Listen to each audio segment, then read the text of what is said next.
Doctor प्रकाश बाबा आमटे, अगबाई अरेच्या 2, गुलाबजाम, सिंघम, दिल चाहता है यांसारख्या चित्रपटांतून महत्त्वपूर्ण भूमिका साकारत प्रेक्षकांच्या मनावर अधिराज्य गाजवणारी अभिनेत्री म्हणजे सोनाली कुलकर्णी. सोनाली कुलकर्णीने आजवर मराठी चित्रपटसृष्टीसह हिंदी सिनेमा विश्वातही आपली छाप सोडली आहे. अभिनयाबरोबरच सोनाली स्पष्ट वक्तेपणासाठी ओळखली जाते.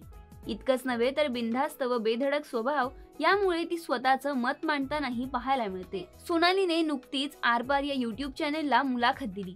यावेळी बोलताना सोनालीने केलेलं वक्तव्य साऱ्यांचं लक्ष वेधून घेत आहे. सोनालीने यावेळी हळदी कुंकू आणि विधवा स्त्रिया याबद्दल स्पष्टपणे मत मांडलं आहे. सोनालीने यावेळी अनेक गप्पा मारल्या, अनेक विषयांवर तिने दिलखुलास भाष्य केलं. यावेळी बोलताना सोनालीने असं म्हटलं की हळदी कुंकवाचा महिलांच्या लग्नाशी काहीही संबंध नाही. माझ्या आईने कायम हळदी कुंकू समारंभाला तिच्या लग्न न झालेल्या आणि नवरा नसलेल्या मैत्रिणींनाही बोलावलं आहे. कारण मुळात हळदी कुंकवाचं उद्दिष्ट हे मैत्रिणींना भेटावं असं आहे.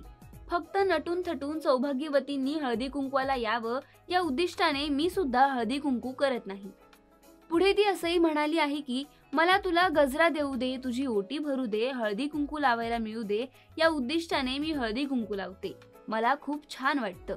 यामध्ये धर्म, जात, मॅरिटल स्टेटस या सगळ्याचा काहीही संबंध नाही. पण ती कृती छान आहे. मला हळदी कुंकू लावणारे कितीतरी चेहरे माझ्या लक्षात आहेत आणि मी लावताना त्यांचे पाहिलेले चेहरे सुद्धा. कुणाच्या तरी डोळ्यात आईने हळदी कुंकू लावल्याची आठवण असते. या किती अबोल आणि मनाला भावणाऱ्या गोष्टी आहेत असं म्हणत सोनालीने तिचे विचार मांडले आहेत. तर याबद्दल तुमचं काय मत आहे हे आम्हाला कमेंटमध्ये नक्की कळवा.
मराठी चित्रपटसृष्टीतील लेटेस्ट अपडेट्स आणि गॉसिपसाठी आमच्या चॅनेलला सबस्क्राईब करा आणि बेल ऐकन दाबायला विसरू नका.